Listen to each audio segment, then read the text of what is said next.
pag naging hinog doon, hindi kasi minsan meron talaga nag-uudyok, di ba? Na ganito na, andali, relax lang. Ang importante dito, maintindihan ng taong bayan kung ano ba yung nangyayari. Pag naintindihan na, kaya nga ang ganda nangyari na to, kaya nga sabi ko nga po di ba, paulit-ulit ko sinasabi yan na ito'y talagang inanoint o inappoint ng Panginoon na KOJC humarap sa ganitong sitwasyon. Bakit? Kasi hindi madugo. Imagine, kasi kung naiba yan. Oo, imagine nyo iba to. Ay naku po, iba kwento nito. Maniwala sa akin simula pa lang, gulo na.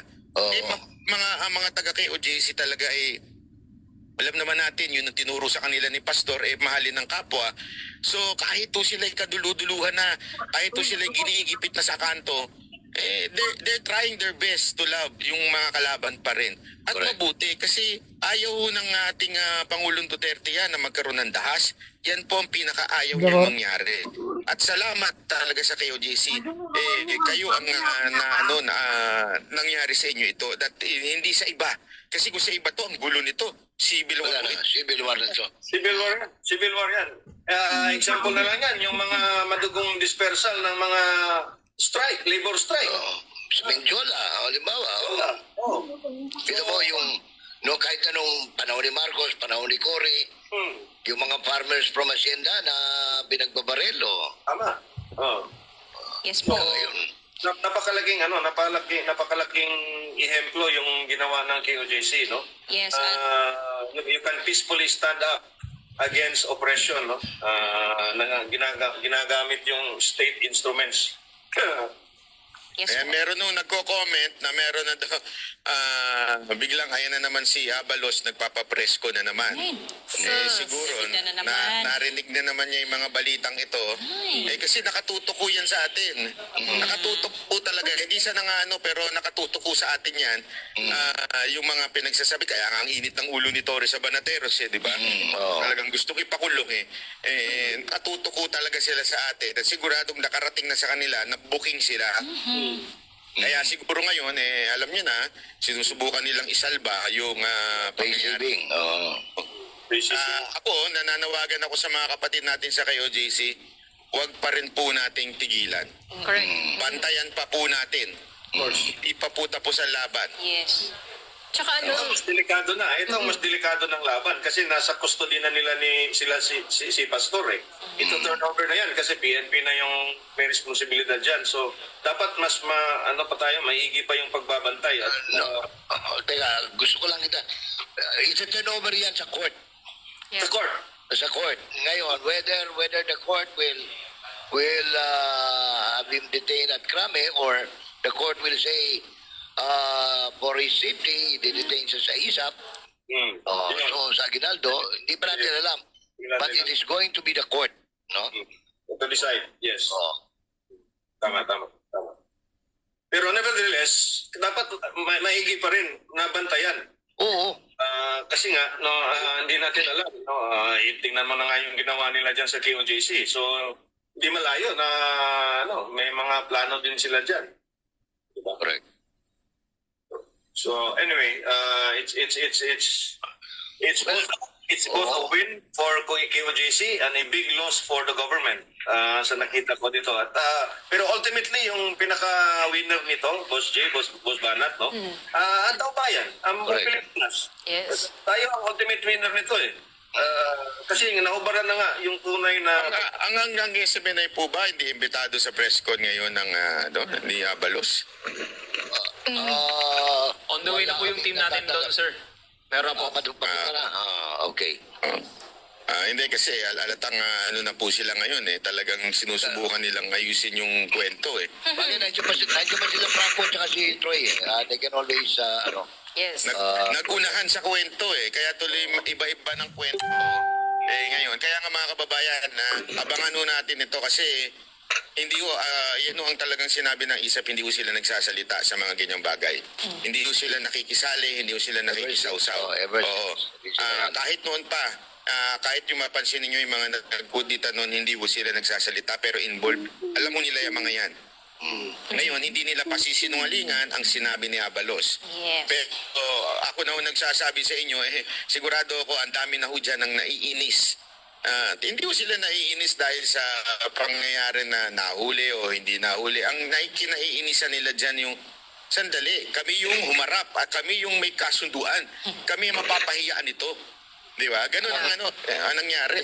At saka siguro doon sa mga nanonood sa atin, antabayanan po ninyo, or anytime yan, maaaring magkaroon na po ng official statement ang Kingdom of Jesus Christ. Yes.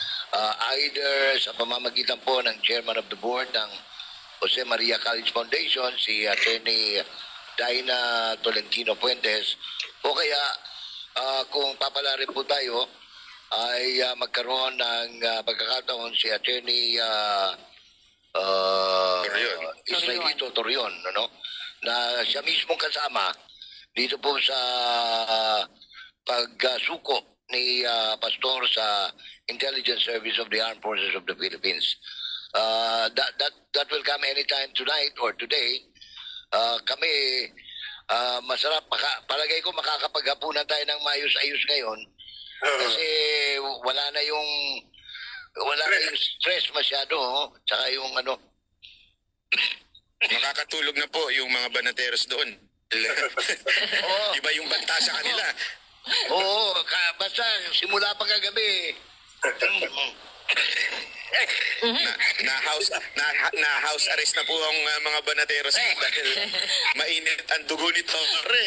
Sabi Uy, ko, ito si Torre talaga. Sir Banat Bay, na-mention ka niya during Senate hearing, di ba?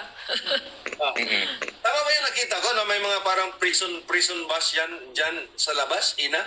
Opo. Inamin naman niya ni Torre, Sir EB, nung during Senate hearing, talagang naghanda nga daw sila, pati mga Oo. bus din. Kasi umaasa talaga sila na marami silang aarestuhin sa amin, di ba? Ganun talaga yung mentalidad niya na inaasahan niya 500. magiging madugo. 500 yung pulis na inassign bilang arresting team. Oo. Kasi ang balak talaga nila, basta may mo action na magre-resist, arresto Arrestuhin kagad, agad. lalagay kagad doon sa prison bus. Pero hindi nila napigilan, sir, ang mga banateros kanina kasi bawal daw kumuha ng video Pero bumaba pa rin ho sila kasi sinabihan ko, hoy, wag kayo dyan sa building kasi siyempre medyo sila. Ang nagbili naman, gusto nilang bumaba. Ang nagbili naman sa kanila, ipamunuan ng KOJC na wag muna kayo lumabas. Siyempre, alam niyo naman, medyo pasaway din kami ng konti. Nagbabaan din po Tas Kaya nga nung nagpapaalam si Jay kanina sa akin, sabi niya, sir, ibanan muna kita at bababa ako. Sabi ko, talagang alam mo naman si Jay, si Bunso, no? Talagang yun ang lakas din mga Alaska nun Pero kanina, sir, napaiyak ko yun nung... Si Boss D din.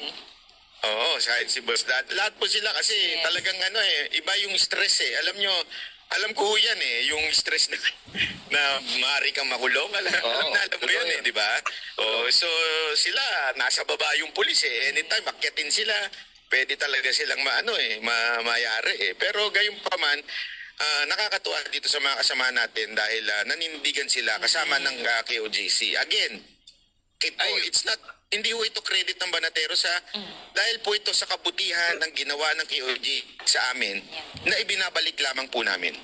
Mayroon, isang gusto ko rin pasalamatan yung mga pamilya ninyo, lalo na yung pamilya nila Oli, nila Master Judea, si Jay, si Boss Dada. Darwin, no? Si Dada. Kasi hindi biro, ang tagal na nila, mag-iisang buwan na sila dito sa Davao. Oo nga, ako nga tinatawagan Oo. baka makulong yun ako, anak ko. Sabi ko, matanda na po yung mga yung kaya na nila Hindi, pero siyempre, alam niyo po yun na mga magulang din yung Hindi, at saka nakikita siguro ng pagmumukha ni Torre, mukhang hindi gagawa na mabuti ito sa anak ko. Di ba? Buti na lang ako, nagkasakit at saka hindi, timing Anyway, maraming di salamat sa mga iba pang mga vloggers na naandyan. Si Brother Travelers, iba pa po, si Bansang Loyal. At saka kahit po yung mga nagbibideo lamang po na mga taga KOJC, grabe ang tiyaga ninyo. Kakaiba kayo dahil ang lakas ng loob ninyo. Mahirap po yan hindi ho biro yung pinagbabawalan kasi sinisita ka. Di ba? Na habang nagbibideo ka. Under threat of arrest and detention, no?